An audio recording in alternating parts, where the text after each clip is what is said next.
All right, welcome back to Long Island's #1 pro wrestling broadcast, Monty Nefaro, seen only here out of Indie Music TV in Ronkonkoma, Long Island. We are honored to have the legend, Mr. Mark the Hammer Coleman. Can we call you the godfather of UFC, sir? Just don't call me the grandfather. Yeah. I get that all the time now. What? By the way, I am digging the beard. Yeah. I am digging it. Yeah. It looks good. It looks like good. that, man. Yeah. It looks good. And the shades, by the way. Yeah. The shades. Well represented. Sage, Shays, and a cheap beard. So before we have at it, do you want to weigh in this whole Hulk Hogan racism double standard? No, look, you guys do a great job over there. By the way, you're very, smooth. Thank you, sir. Just Well, saying, thank you. I enjoy listening to you guys. You guys are smooth, but nah, I think I'm just going to stay out of that. I do know Mark Henry. I mean, he was on. He made the '92 Olympic team, Sure. weightlifting, and I was on the wrestling team, so we actually did hang out a little bit. There you go. Way back then. There you go. Well, again, this isn't against Mark Henry, right? at all. But, No. You know, and for me personally, I don't see at color, all. but I do see double standard, and it is a problem with me, right? Again, I don't understand. I don't know. I don't know how you feel about animals, but I think, racism and speciesism are on the same level, in my opinion, so I don't know. Well, you got to forgive both guys. Both guys need to apologize. Michael Vick and Hulk Hogan, they already did. Right. Right. Yeah, let's move on. Yeah. Amen, brother. Yeah. How many times you gonna, come on? Right. Right. It keeps coming back on the internet. That's the only reason we brought it up tonight on, for topic. But, So geez. you look great.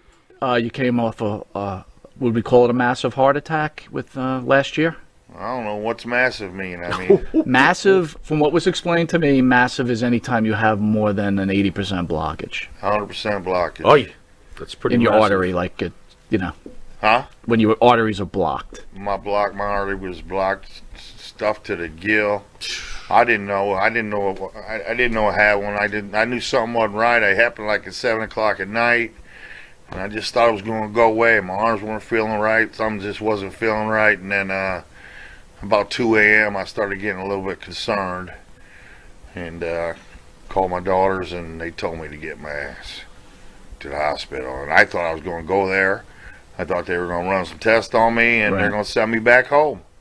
No, they went in there and took a look, and it was big old artery too, man. The biggest artery, and mine was bigger than most people's, and it was just stuffed. They tried to unclog it. And it was so stuffed they couldn't. So then they're gonna put me on blood thinners and come back and try it again in a month. But then the next morning, some of my levels went up, and they said we're gonna have to go back in and try it again.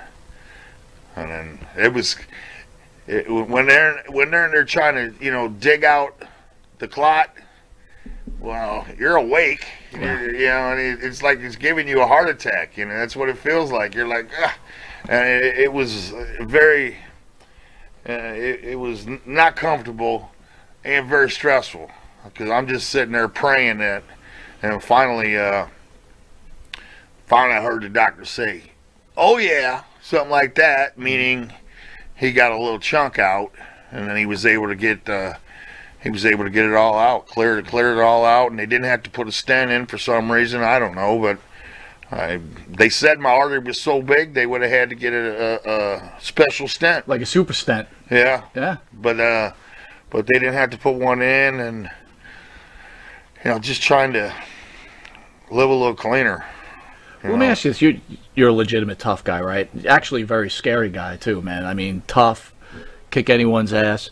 After you have something like a heart attack, does that kind of like weigh on you, or like kind of feel, you kind of feel a little less than a man type of thing? Yeah. Yeah, for sure. I think it's been 3 months.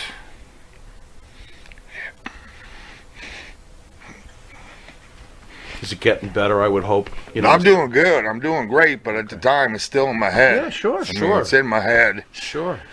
Sometimes I can feel chest pain. And I get all freaked out, Get scared. But Yeah. It's a mortality check, man. It's got to be well, hard. yeah, you nailed it. It's got to be hard. Does it make you feel less of a man? Yeah, kind of. Understood.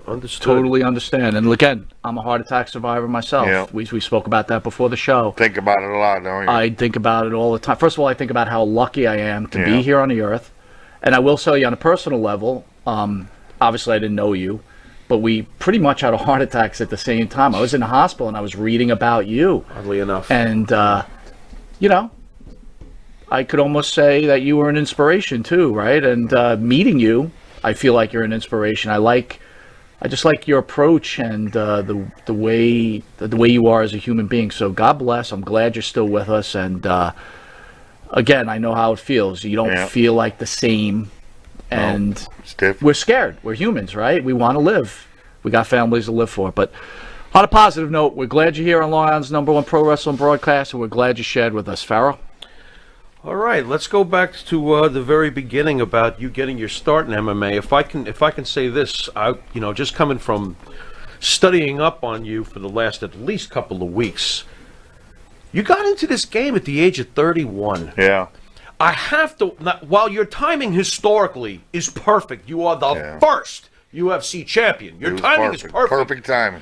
Did you ever wonder about what it would have been like to have been on that level in your 20s doing this? Because to me, it's like, man, I really wonder what it would have been like to have you doing that in a UFC level, like, during your 20s. How does it get started with MMA for you?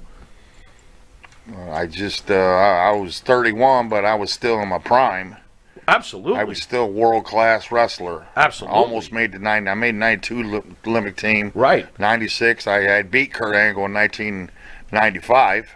I beat Kurt Angle. And he was the world champion that year. Hello. I came out of retirement because my club told me, you got to wrestle, Coleman, or we ain't going to send you your check anymore. So I showed up at the Sunkist Open. I hadn't wrestled in like a year and a half. Kurt Angle was kind of taking over the weight class. Mark Kerr and Kurt Angle were battling out after I left. I was in my prime and I blew it. I wasted those years. But, I went out there and I beat Kurt Angle without even hardly any training at all. And then, but what am I going to do, man? What am I going to do? I'm sitting there thinking, what am I going to do? There ain't no money in amateur wrestling. None. And then sure enough, I